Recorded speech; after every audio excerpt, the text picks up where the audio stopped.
সমাজের নানা শ্রেণী পেশার মানুষদের নিয়ে আয়োজিত বিডিএন 71 এর বিশেষ অনুষ্ঠান চাওয়া পাওয়ায় আপনাদের স্বাগত।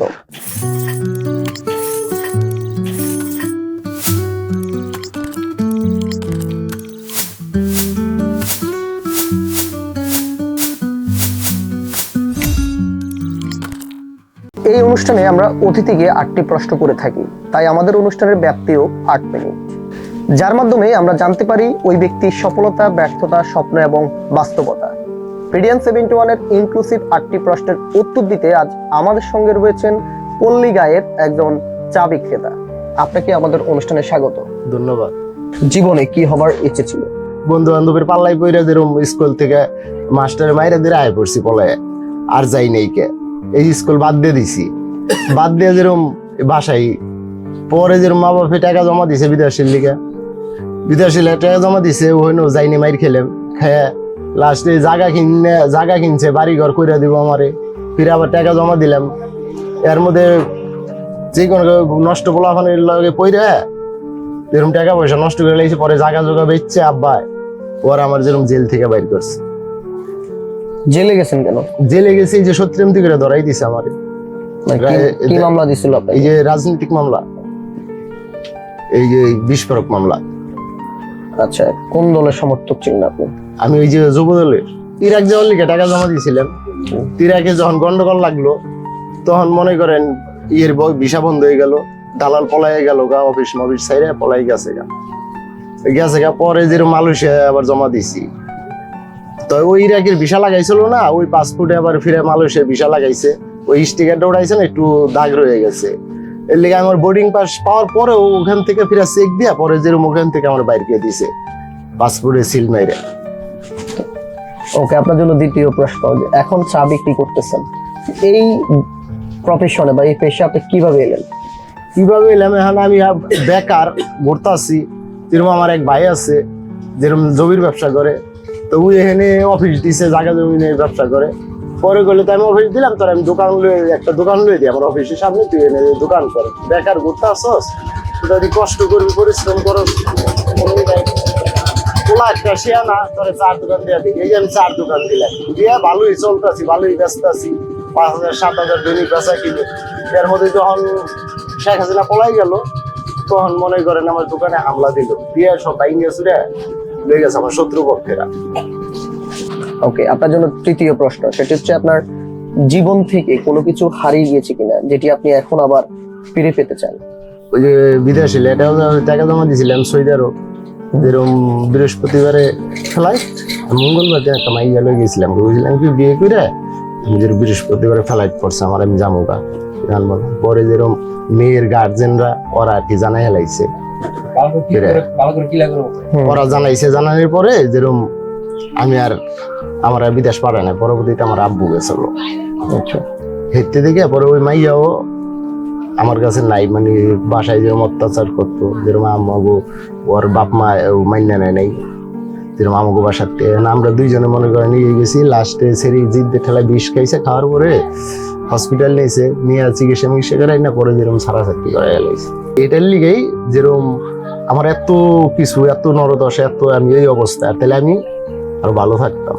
আপনার যে চতুর্থ প্রশ্ন, সেটা হচ্ছে আপনার দোকান কয়টা বাজে খোলেন এবং বন্ধ করেন কয়টা বাজে? আমি দোকান খুলি 8টা বাজে, 9টা বাজে, রাত্রে 9টা বাজে বন্ধ করি।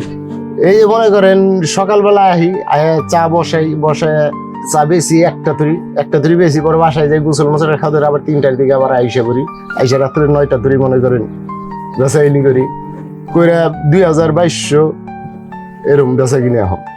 এখন এইটাকে তো চলতে পারতাছি না, অনেক কষ্ট হইতেছে চলা, যেরকম ওখানতে দাঁড় করে ওখানতে ই করে, আবার এর ফাঁকে ফাঁকে যেরকম ছেলে একটু শিয়ানা ছেলেরে বহাই আমি আবার ওই যে অন্যদিকে রাজের কাছে যাই।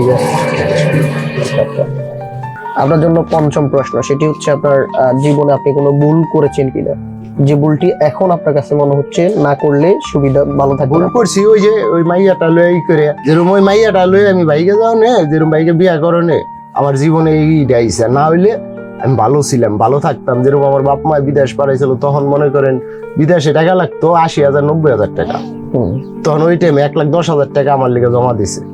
ওই টাইমে টাকা কম লাগে বিদেশে, মাইয়াটা লই যাও না, যেরকম আমার কপালে এইগুলা আপনার জীবন থেকে নেওয়া শিক্ষা, যে শিক্ষাটা আপনি এখন অন্যকে আপনার দিতে চান, তাহলে কি শিক্ষাগুলো দিবেন আসলে? ভালোবাসা আমি দেখছি, প্রেম করে দেখছি, আমার তো এটা আমি নিজেই সফল হই নাই।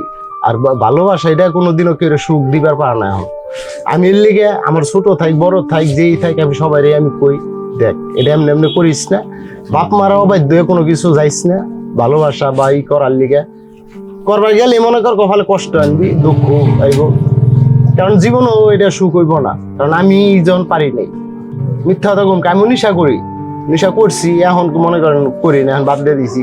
তা আমি যা আমার ছোট যারা আছে তাকে আমি বলি, দেখ নেশা করে দেখছি জীবনে কি হইছে, আমি নেশা বেচছি, বেচাও দেখছি, কোনো লাভ নাই। আমি 10 টাকা কামাইছি, 50 টাকা আমার খরচ গেছে, কিন্তু আমি আরো জাহান নামে গেছি। কিন্তু নেশার মধ্যে কেউ ভুল করে আহিস না।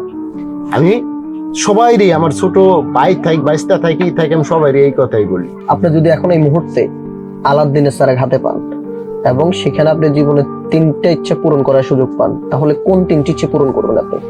যদি আমি আলাউদ্দিনের চেরাক আমার হাতে পাই, যেরকম আমি একটা মসজিদ মাদ্রাসা কইরা দেবো, 1 নম্বর ইচ্ছা। দ্বিতীয়তে মনে করেন আমি হজ করে নামাজ কালাম পড়ুম। আমি মনে করেন দ্বিতীয়তে কোনো খারাপ কোনো কাজে আমি লিপ্ত হবো না, মানুষকে ভালোবাসো না। যেরকম আমার ছেলেরা এখন শেয়ানা হয়েছে, তাই চিন্তা ভাবনা করছি কষ্ট মষ্ট কইরা, আমি তো আমার তো জীবন গেলই, আমি তো শেষই, আর বাঁচুনি কয় বছর, 40 বছর হয়ে এলো। এখন ছেলেরা শেয়ানা কইছি, ছেলেরা রে পাসপোর্ট বানাইয়া ছেলেরা আগামীতে বাইরে পাঠাই দিব, পাঠাই দিয়ে ছেলেরা পাঠাই দিলে আমার যেরকম একটা টেনশন শেষ, আমার আর কোনো ই নাই। ছেলে কামাই রুজি কইরা ছেলে আইলে বিয়ে শাদী করায়, বাল বাচ্চা যদি করে, তখন আমি মনে করেন ওই নাতি নাত করলে ই করবো, আমার এই আশা। আমার নাম হলো সেন্টু, আমি চা বিক্রি করতেছি আপনার 1 বছর, 1 বছর ধরে। তো আহে রাজনীতিকের পেশাল পারে, তা আমি মনে করি পেশাল পারে, আমি এমনিতে গান ছেড়ে আমি বাড়াই দিয়ে আমি বয়ে থাকি, কারণ ওগুলো আমি আর শুনলে আমার এখন খারাপ লাগে, বিরক্ত লাগে যায়। কারণ আমি ওরা এন পেশাল ওরা আমি দোষে পড়ুম, কইব কি 4 দোকানে বই, দোকানটার মধ্যে এগুলা রাজনীতিকের পেশাল পারে, আবুল তাবুল আওয়ামী লীগ বিএনপিতে লাগিয়ে যাবো, ঝগড়া আমার সমস্যা।